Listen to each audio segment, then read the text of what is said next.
हमें काशी हिंदू विश्वविद्यालय में, और हमारे साथ में हैं एक पीएचडी के स्कॉलर भैया। तो कुछ जेएनयू में नारे लगे हैं कि ब्राह्मणों भारत छोड़ो और इस तरीके की बातें की गई हैं। तो हम फिलॉसफी के पीएचडी स्कॉलर हैं, इनसे जानने की कोशिश करते हैं क्या सच में ब्राह्मणों को भारत छोड़ देना चाहिए। और जिस हिसाब से जेएनयू में और अभी कुछ दिन पहले बीएचयू में भी नारे लगे थे कि ब्राह्मणों भारत छोड़ो, ब्राह्मणों कब्र खुदेगी, उस पर एक पीएचडी स्कॉलर, एक स्टूडेंट जो कि बीएचयू में 10 साल से यहाँ पे अध्ययनरत हैं और अब प्रोफेसर बनने के चरण में ही हैं, तो क्या व्यू रखते हैं, इनसे जानने की कोशिश करते हैं।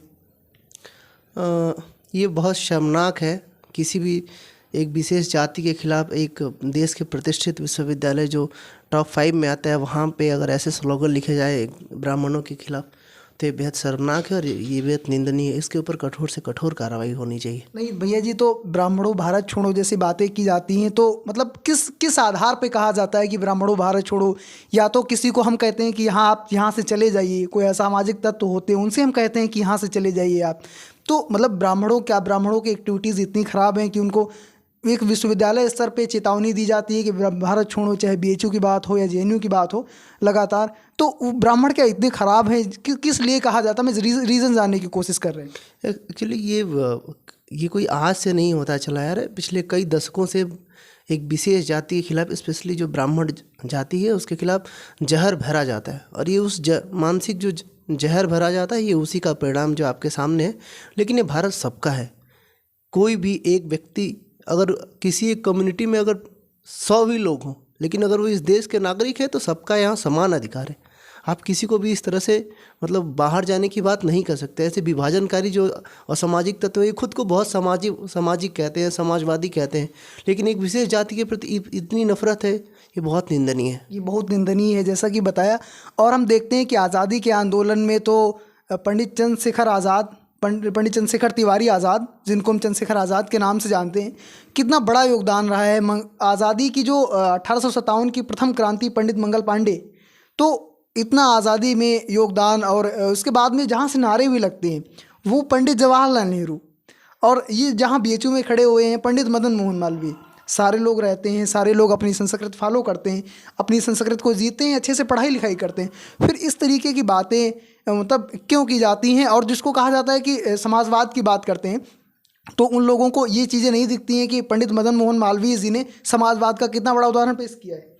बिल्कुल, असल में क्या है ना कि वो हमारी अच्छाइयों को नहीं देखना चाहते। उनके मन में इतना विष है ना, ये विष का ही परिणाम है।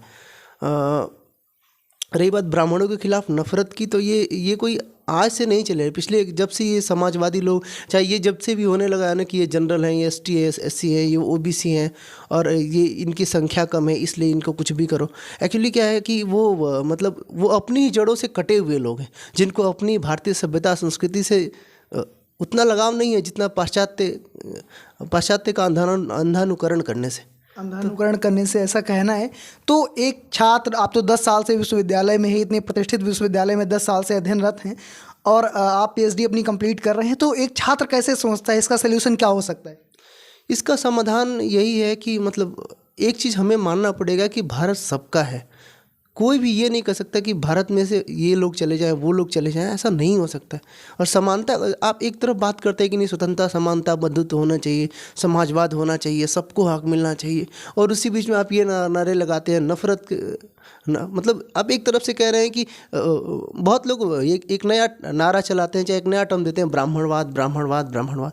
समझ में नहीं आता आखिर ऐसा करते क्यों हैं। एक्चुअली उनके मन में ना ब्राह्मणों के प्रति अजीब सा पूर्वाग्रह है। जबकि देखो, किसी भी हर जाति, ये देश जैसा भी है, आज जिस भी मोड़ पे खड़ा है, इसमें हर जाति हर धर्म के लोगों का अपना अपना योगदान है और किसी का योगदान कम नहीं है। जैसे मान लीजिए, अगर हमें ये मालवीय जी जब काशी हिंदू विश्वविद्यालय की जब इमारत बना रहे थे, तो बहुत राजा थे जिन्होंने ज़मीन दिया, वो मजदूर थे जिन्होंने कम से कम पैसे में यहाँ दिन भर काम किया, और वो बहुत सारे लोग जिन्होंने छोटे छोटे माध्यमों से अपना दान दिया। तो जब हम मालवीय जी कहते हैं, तो चाहे जैसे हम काशी हिंदू विश्वविद्यालय के निर्माण की बात करेंगे, तो कहीं ना कहीं सबका योगदान है। वैसे ही भारत में अगर आप जातियों की बात करेंगे, चाहे किसी भी पंथ या फिर किसी भी समाज की बात करेंगे, तो ब्राह्मणों का भी अपना एक विशेष योगदान है, कोई सामान्य योगदान नहीं है। हमेशा से ये रहा है कि पठन पाठन, अध्ययन, अध्यापन में एक विशेष योगदान रहा है इस समाज में। और इसको कोई नकार नहीं सकता है। इसको कोई नकार नहीं सकता है। और जैसे कि बात की जाती है कि यहाँ के प्रशासन की कि कुछ दिनों पहले यहाँ पे बीएचयू में भी कि ब्राह्मणों तेरी कब्र खुदेगी बीएचयू की धरती पे, और इस तरीके की यूनिवर्सिटी छोड़ो विश्वविद्यालय छोड़ो, तो प्रशासन यहाँ का होता है। बाकी मुद्दों पे तो छोटे छोटे मुद्दों पे तो इतनी बड़ी FIRs और बहुत सारी कार्रवाई करने की बात करता है। तो इस मुद्दे पे क्या कहते हैं कि प्रशासन उसी कड़ाई से वो अनुसरण करने की कोशिश करता है या थोड़ा सा नर्म हो जाता है? व्यवहारिक क्या स्थिति है, आप अच्छे से समझ सकते हैं। यहाँ अभी तक तो ऐसी स्थिति आई है कि दोनों में से किसी भी मामले में अभी तक किसी को पकड़ा नहीं गया है। जो भी ऐसा लिखता है बेसिकली उसको पकड़ के कार्रवाई करनी चाहिए, लेकिन प्रशासन अभी तक किसी को पकड़ नहीं पाया। प्रशासन तो बड़ी बातें करता है कि यहाँ पे हम जांच करते हैं और जो भी दोषी होते हैं उनका ऐसे करते हैं, तो हम छोटे छोटे स्तर की भी छोटी छोटी बातें जांच करते हैं। तो मतलब यहाँ पे भी और वहाँ पे भी क्या क्या स्थिति है? विश्वविद्यालय के अंदर चाहे यहाँ कहें चाहे JNU कहें, प्रशासन के कथनी और करनी में बहुत फ़र्क होता है। वो जो कहते हैं कोई ज़रूरी नहीं है कि वो करते हैं। जी, ज़रूरी नहीं है कि वो करते हैं। तो एक छात्र है, वो बहुत ही मतलब छात्र हैं, PhD स्कॉलर हैं, बहुत ही पॉजिटिव वे रखते हैं इस बात में कि इसको सबको स्वीकार करना होगा कि हर एक जात हर एक पंथ का योगदान है। और जो अपने खिलाफ भी बातें की जाती हैं उससे भी आगे बढ़ के कि चलो कोई बात नहीं, उनसे भूल हुई लेकिन हम उनके जैसी भूल नहीं कर सकते, ऐसी बातें की जाती। बहुत बहुत थैंक यू, धन्यवाद।